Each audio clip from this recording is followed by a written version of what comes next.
Welcome to the Land Your Bet Sports Betting Show, NFL Week 16. Dieter Kurtenbach, per usual. How you doing today, my man? I'm not doing so great when you mentioned that it's Week 16. Where does the time go, Josh? Where does it go? It doesn't go to sleep, apparently, because that's broken not men. something. We don't do that. The energy that we're pushing right now is that we are broken men, and I'm looking at your touchdown bets from last week, and I might understand a little bit as to why. Also, never bet on Jameis Winston. That's just life standards. I don't know why I went against it. Stupid. Yeah, if you want to run through these bets, Jameis is now not playing because they are tired of watching the other team score while their team is on offense for the Browns. At least it's exciting for the fans, you know? I think we should just always be betting on JSN. We've hit him like 4 times Well, this year. Don't you worry, buddy. Yeah, don't you worry. Can't wait. A little foreshadowing. Devon Achane looked like a great bet early, and who knows what that bet was? You talked me into like 4 different ones. You talked me out of 3 different ones. I hope at some point you pulled the trigger on something because maybe one of them hit. 85.5. The receiving hit by itself. Barely. Yeah, barely. That was my concern, Josh. I know. You should have taken the receiving. Whatever. Kamara was a nice under. He left the game. I should have just been taking his under rushing because he was receiving, but he still went clean the under. Amon-Ra, we should just be laddering to 100 every time. Just a beautiful, beautiful receiver. DeAndre Swift, this frustrated the hell out of me, man. He ended with 79 yards. He had 19 totes in this one for whatever reason. Yeah. The tutties, it was ugly on my end. I mean, BRJ, don't let me do this anymore, man. Don't let me do the minus 125s. I'm out. I'm out on the minus. You told me that. We got principles. We have standards. We have standards. I'm way less upset about like even Tyreek or Jake Ferguson. I'm not happy with any of them, but I'm not happy with any of them. They're all bad. Keep that in mind as we move forward here. But you still doing well on the. We're not doing Trey McBride anymore. Yeah, on standard, he's definitely scoring 1 this week. Can't win with him, but we're not taking him, so we're telling you that that's probably a good moment. You just know how it goes. You know, you've been in this game long enough. Man doesn't have a touchdown. He's getting 10 targets a week minimum, and he doesn't have a touchdown. He's getting red zone opportunities out the ears. Every week, I'm like, we're taking it. I mean, maybe just put it down as like a standard annuity here. It should be, yeah. It's like just basically putting $50 into Bitcoin every month or whatever you're doing. I guess. I mean, there is a point in which it becomes no longer profitable. I feel like we're past that point, which means that we're out. And such is the meme. Such is the meme that we are so close to diamonds that he's definitely going to score. Keep digging this week. But there is a bit of education available here too, which to a degree is like, look, we're playing volume. That's all we can chase here. We can only chase the stats for the dudes who are on the field, running routes, receiving carries, throwing, whatever it is. We can only follow the volume in the NFL and the matchups, and that's what we're doing to the best of our ability. So I love having to like openly be like, this is we're trying our best, you guys. I'm like trying, Jennifer. It's such great. Harken back to the best tweet of all time when this woman tweeted at CJ McCollum in Portland. We need CJ McCollum to be better at scoreboard points. And he quote tweets, "I'm trying, Jennifer." Which is the greatest. So I'm going to be sharing my screen as we get into our plays. We're going to kick it off can we kick it off with the props and just mix it up? We've been starting with the tutties. Sure. The people are going to get it when they get it anyway. So I'm going to start sharing my screen. We're going to be using outlier.bet. So if you don't yet have an account with that, highly recommend using the link that's in the description of the video. That'll get you 25% off your first month, and it'll get you a free week. So it's a really good tool, and it's like a trial if you want to test it out. Highly recommend. Point me in the right direction, Deets. Where we start with our player props. Player props, we're going to go Caleb Williams. Oh, we're on the same page. Under 1 interception. Wow. Josh, when do you think the last time Caleb Williams threw an interception was? Feels like it was a while ago. It was a while ago. Oh, this is props. Yeah, it feels like it was a while ago, wasn't it? Is it 7 games ago?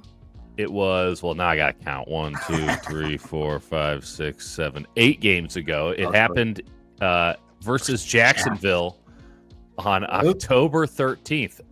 Coincidentally, the last game the Bears won. So wow. There's some knowledge for you. Wow.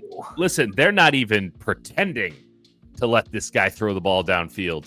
I have a hard time imagining a world in which he could possibly throw an interception unless he wants to do one of those cool, like college. I saw Sam Houston State and Georgia Southern guy was throwing a screen pass. Defender just went and said, "That's mine." Just ran it into the other end zone. It was great stuff. I love that. I see no aggression. I see no positivity. And so I'm looking at Caleb Williams and I'm saying the Lions play a lot of man-to-man. They're just going to be doing a lot of screen stuff. They're giving the ball to DJ Moore as a running back at times now. It's all bad, but look like at all this. Look at his air yards. 103 air yards per game for a QB with an average pocket time of 2.8. I've got to imagine that thing's getting out in 3 steps very, very consistently, or 4 at 3. The first read. Yeah, I wish. The first read every time. Those air yards are atrocious. He's really just relying on hoping that Keenan. I mean, Keenan had 8 receptions for like 80 yards last week. Yeah, that's what we're talking about. We're talking about an ADOT probably around like barely double digits for a quarterback. And you have a Detroit defense that's just bombed out and depleted. What else can I say about this coat that hasn't already been said about Afghanistan? Bombed out and depleted. That's where they're at. And I'm going to be a play hater towards the Detroit defense, and I'm going to take not just. We'll get into the tutties later, but that's fine. Yeah, I'm going to come back to this game. All right, cool. Because I'm just gonna go right to mine. This is insane, man. This ADOT and these air yards are disgusting. It is gross. Yeah, he had 524 against Detroit, and we're getting another one here for him against Detroit. I'm going with the rushing yards for him for this one. It's a lot to do with Thomas Brown being there as well. I love saying the name Thomas Brown. You could not pick that man out of a lineup, I would imagine. I finally figured out where I knew him from. The other day. I'm watching the Bears game is on, and they're like, Thomas Brown, former Georgia running back. And I'm like, that Thomas Brown? What? He was that guy. That's insane. That is a blast from the past, man. Yeah, I mean, I presume there were like 40 of them. Yeah, exactly. That's a pretty common name. I love when they pop back up later on a coaching staff. That's amazing. That's the Thomas Brown. That guy was sick. He was nasty. Yeah, that was classic. Pretty bad coach though. Don't think it's that's not going great. He's trying to pass more, but he's not trying to pass downfield. I guess he did run the ball a lot more last game than we've seen. So kudos, I guess. Let's I don't not know. do any of that. Let's just get this thing over with. Sim to end. The sim to end is easy. All you need to know about this one is he's going to keep scrambling. He's had 22 scrambles in the last 4 games. He had 17 in the first 8 games of the season. That offensive line went from awful to depleted to just non-existent almost. Yeah. They are now at 58 sacks allowed. So we're getting on that David Carr territory there of sacks that he's getting smashed with. He's going to end with close to 70 easy at this point. So he's got to get out. This is a team. Look, the Detroit pass rush is not the same. Obviously, it's also fairly depleted, but it's also just has no containment. So I do think running. And it's a man-to-man defense, right? So you got a bunch of dudes turning your back on the quarterback. He's going to run. That's a great call. All right, take us to player prop number 2. Okay, this one is bespoke, strange, peculiar, but Ricky Pearsall's going to have more than a catch and a half. He's the only receiver on the 49ers who can get open. And, I should also give a disclaimer. This is someone covering the Niners. I did your totals on the Niners this year. 6-1, picking Niners props, crushing CMC unders and George Kittle overs, and a Ricky Pearsall 3-1 tutty. So that was a sweet one. Yeah. Listen, I'm watching this tape of the Rams game back, and they're force feeding Deebo Samuel. Great idea there. That worked out fantastic. Everyone felt better at the end. They can't get open. Juwan Jennings can't get open. They're trying everything they can to get this guy cushion off the line of scrimmage. And it's like, I don't know, maybe just play him in the slot. And they're like, no, we couldn't possibly do that. George Kittle is getting double teamed passively through zone coverage or quasi zone coverage. They don't have a running back that can catch it out of the backfield. Like, they got one guy who gets open. His name is Ricky Pearsall. They should start looking his way because he's open all the time. Yeah. All the time he's open. Yeah. So I'd like to think that Brock Purdy and Kyle Shanahan are halfway decent at their jobs. We're going to find out, and we're going to find out with this bet in particular. Over 1.5. I didn't like drinking the juice on this one, to be honest. Yeah. I'm also down for 19.5 rush and receiving, going over on that. I mean, I think you might be able to get that on the first flip and play of the game. Right. So something with Pearsall. Can we put that just on the ledger? No. Pearsall ellipses. I like both of these. I like both over 19.5 rushing and receiving at -120, and then I'm willing to drink the juice on 1.5 receptions. Do it. Just bet on Pearsall. Like either way, he's at basically 11 yards a pop. So you get 2 receptions, you're getting 20 yards for this man. Yeah. There's no reason not to like both. In these situations, I'll take the one that I can get better odds on for sure in terms of the yards. But at the same time, I'm never above betting 1.4 units to get a full unit back on a -140 bet. So for those people who are above -140 and -150, like this is the NFL. Get it where you can get it, man. And then place your units accordingly so that you at least get the return that you're looking for and find the bets that you feel that confident in. So I like the Pearsall look. No notes there for that one. I think I should have started with this one, but I just wanted to talk about Caleb in conjunction with what you were saying for him. Yeah. I love Bijan in this game. Ooh. And there's a clear-cut pattern here in a lot of these picks recently for me is who's playing the Giants. All right, let's go and figure that out. So for him, I did add the rush and receiving together. Yeah. It's now at 116.5. I think you can still get 114. Yeah. No, you have to play the DFS apps. Caesars is offering 113.5. Get this. I would play this to about 114 and 115.5. And what it's juicy. It's juicy. It's easy. This man is finally like clearly the lead back, right? I think we're over the Tyler quarterback. Yeah. And now we've got Michael Penix Jr. to be clear, not senior.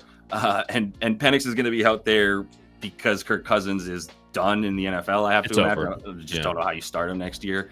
So now we're talking about the rook coming in. Bijan's got 20 carries at least in 4 straight. He is the man now. That's great. The receiving I added because the Giants are giving up like the 6th most receiving yards to the running back as well. Let me pull up the rush and receive.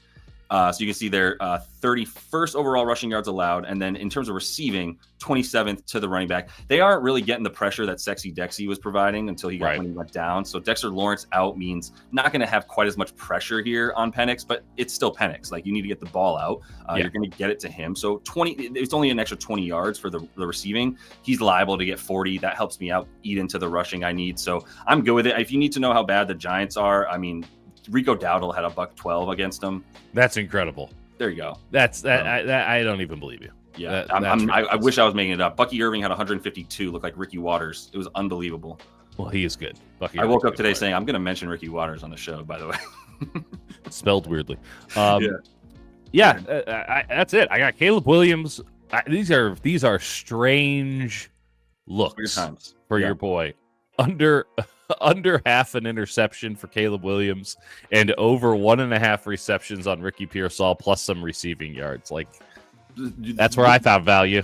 The lines, everything has been beaten to the pulp this NFL season. You get to week 16, sharp lines are pretty much only available. And where we're at right now, obviously some stuff has moved since like Monday, but we do the show on a Friday and we try to get the best value that we can. We got games tonight too. I didn't want to get in on that action because there might not be enough time. Like I no, just like strictly, I just didn't even look at those games because this video is coming out on a Friday. That's called housekeeping right there. Right, and you got Saturday. That was smart. That's called good producing. Oh no, Friday's next week. My bad. Whatever. I don't. Yeah, but it's Saturday. But either way, it doesn't matter. Yeah. Date. Whatever. It's not Sunday.